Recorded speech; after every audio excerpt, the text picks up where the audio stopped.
everyone, welcome back to our YouTube channel, and we are in our Core Java lecture series. In the before lectures we have done identifiers, OOPS concepts and some programs as well. We were studying punctuators in the last session and we'll be continuing that today also. And apart from that, as we have done lots of programs, today also I'll do one more program with you to get you a clear idea of how we do programming, and then we'll continue with punctuators. So let's go on for the first program of today. We are going to print on the screen happy birthday with a name. So we'll write happy birthday and let's write mentor. We are wishing happy birthday to mentor, so happy birthday mentor. We'll be printing that on the screen. Let's do that. So the same thing as we used to do before, public class, and let me write the name as mentor, then curly brackets open, public static void main string args, then again braces open.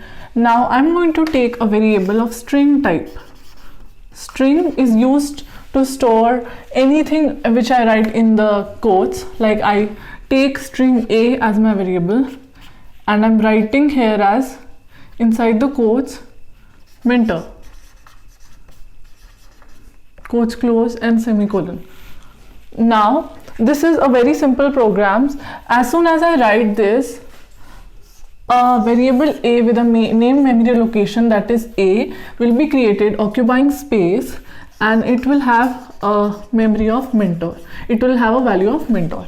So next I'm going to print that on screen. So system dot out dot println. Now what do I want to print? I want to print happy birthday mentor. So I'll write happy space birthday, then close the quotes, use my concatenation operator plus, and then write the variable A because A holds the value of mentor, then semicolon. That's it. Very small program but a very useful one. Braces close, braces close. Now let me run that for you. So we come on to this statement. As I've already told you, a name memory location A is created and mentor is stored inside it, and as soon as I write happy birthday plus A, so then this is my output screen. So what will be on the output screen? It will be whatever is written inside the quote. So happy birthday, so happy space birthday and concatenation operator. Now listen, very important thing, as there is no space after this, so it will be printing like sticking with birthday. But what I will do, I'll print a space after Y, and space is here, that can't be screen, so I'm deleting it, but you all know there's a space here. And then if I print it on the screen, then a space will be created over here after Y, and a space will be here, and then mentor will be printed. So as I told you, concatenation operator,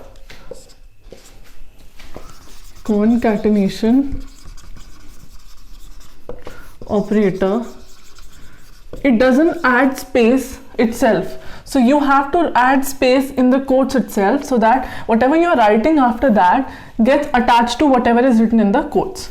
So this is very important to know. And as soon as we write system.out.println, after executing this line, this ln makes the cursor to go to the next line here, but it is not visible, of course. Now one more concept.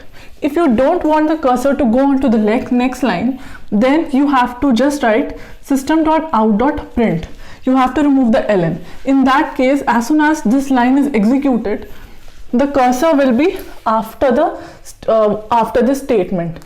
So after R, the cursor will be here. If I write one more line over here, suppose system dot out dot print ln, and I write thank you inside it. In that case, as I have not written ln, so our cursor will be here. So thank you will be printed just after R, no space in between, because I have not taken a space over here. So as soon as this is executed, because it is not ln, so the cursor will remain here after this line is executed, and as the compiler moves to this line, thank you will be attached to R, and as it is ln, then the cursor will move to the next line. So you have got two concepts over here: the use of print, system.out.print, and the use of system.out.println. I hope this must be clear to you. But if you have any doubts, then you can comment and I'll answer your questions. So let's move on to the next part.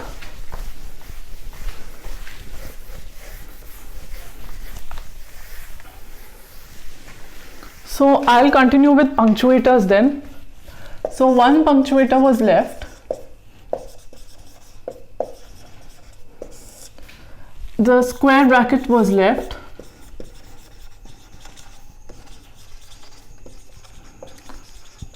Now this square bracket serves a very important purpose. You would have seen whenever I write public static void main,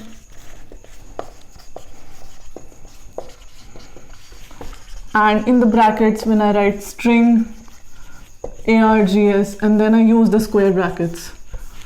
So what is happening is I'm creating an array over here. What is array? I'll tell you.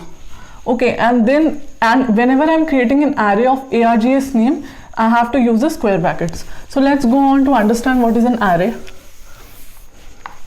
So suppose I'm writing an array of name A with the square brackets. There's no space in between, equal to new int. New is a keyword, as int is a keyword, as same way new is a keyword. New is used to create an array.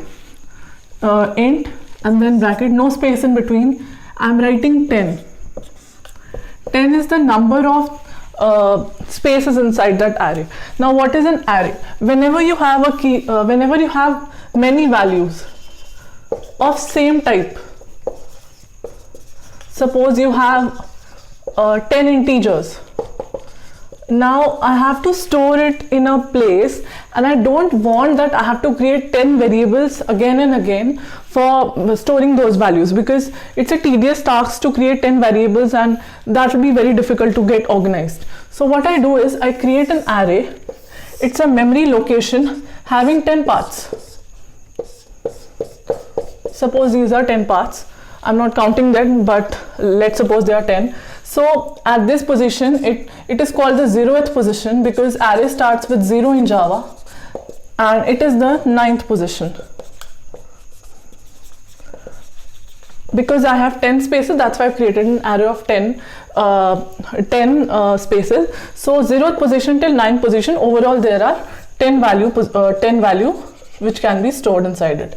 So this is called A of 0. Now you see how am I representing this part?